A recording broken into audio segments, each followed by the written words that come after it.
2025 s'annonce comme une année exceptionnelle pour l'animation, avec de nombreuses suites attendues et des nouveaux titres prometteurs. Dans cette vidéo, on va te présenter les incontournables de l'année 2025 et aussi les nouvelles découvertes de l'année. On commence avec la saison 2 de Solo Leveling intitulée Arise from the Shadow qui a commencé le 4 janvier sur Crunchyroll. La saison 1 avait déjà fait très forte impression avec l'animation et le développement autour du personnage principal, Sung Jin-woo. La saison 2 sera composée de 13 épisodes et couvrira 44 chapitres de l'œuvre. C'est le studio A1 Pictures qui nous offre à nouveau des visuels un peu plus clairs, des couleurs plus vibrantes et des scènes d'action toujours aussi effrénées. D'ailleurs, dites-moi en commentaire si vous regardez Solo Leveling pour l'histoire, l'animation ou le plot. L'an dernier, j'avais sous-estimé à quel point l'animation serait bien et on n'est pas déçu.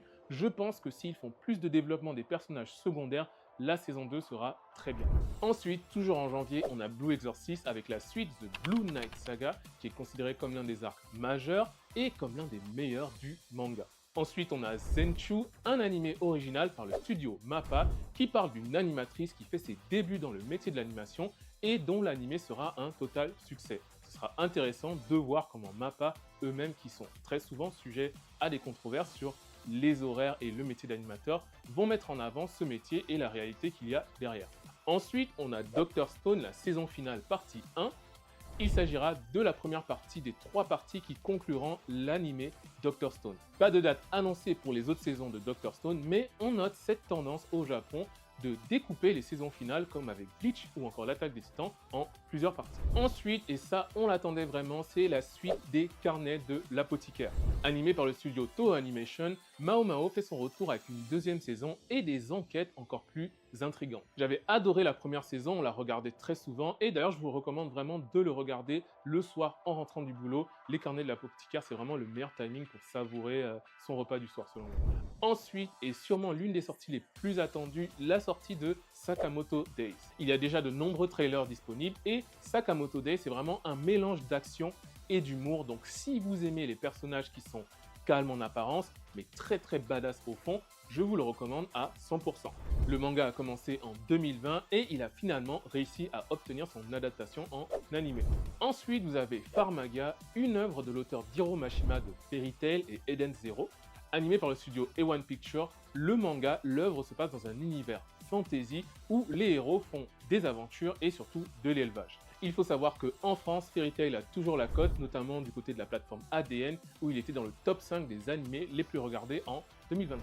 Il y aura également la saison 2 de Ishura qui sera animée par le studio Passionné, et vous aurez également la saison 2 de Castlevania Nocturne et la saison 2 de Toilet-Bound Hanako-kun. En février et jusqu'à mars, pas beaucoup de sorties, mais il y a quand même l'Attaque des Titans The Last Attack, le film qui va compiler les épisodes finaux. Le film est prévu en France pour le 1er et le 2 mars. Il faut noter également qu'au Japon, ils ont eu droit à une scène de fin post-générique à la fin du film. Ensuite, en avril 2025, c'est le mois des bangers. On commence avec l'un des meilleurs animés au monde, One Piece, qui fait son retour avec l'arc Egghead. L'animé s'était arrêté en plein arc de Egghead, il est actuellement en cours de diffusion et de remasterisation de l'arc de l'île des hommes poissons. Personnellement, j'attends avec impatience la remasterisation de la scène du combat contre Luffy et Oddie. Nos pirates préférés feront donc leur retour avec l'arc Egghead et il faut noter également un changement de la voix de Franky. Info bonus, il faut noter que l'auteur de One Piece, Eiichiro Oda, est allé en Afrique du Sud pour assister au tournage de la saison 2, qui d'ailleurs est terminée, donc on devrait avoir très bientôt des informations sur la suite du live action de One Piece. Ensuite, en avril, du côté de My Hero Academia, on a My Hero Academia Vigilante, qui est un spin-off qui se passe dans l'univers de la série et qui se passe quelques années avant les événements actuels de My Hero Academia. L'animé sera fait par le studio Bones et on y suivra les aventures de Koichi, un jeune qui dispose d'un alter et combat le crime hors de la législation des héros.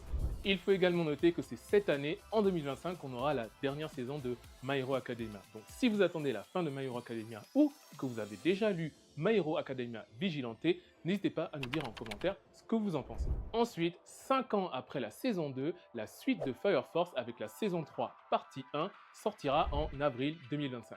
Je suis vraiment très fan de l'univers et du chara-design de Atsuki Okubo, l'auteur notamment de Soul Eater également, et j'attends avec impatience de voir si cette saison aura une amélioration au niveau de la qualité de l'animation. A noter que c'est la partie 1 et la deuxième partie a été annoncée pour janvier 2026, et si tu es fan de Fire Force, n'hésite pas à nous dire si c'est du must-watch un épisode ou juste 3 épisodes. On enchaîne avec la saison 2 de Windbreaker, animée par le studio Cloverworks. J'ai adoré la saison 1 et on a vu beaucoup d'événements et de concept stores autour de Windbreaker quand on était au Japon. Dites-nous en commentaire si vous avez regardé la saison 1 de Windbreaker et ce que vous en avez pensé. Et ensuite, on aura Go-Go Loser Rangers, animé par le studio YoStar Pictures, qui sera la deuxième saison. J'ai pas encore regardé la première saison, faudrait que j'essaie. Dites-moi en commentaire ce que vous en avez pensé. Et on enchaîne avec le mois de juillet.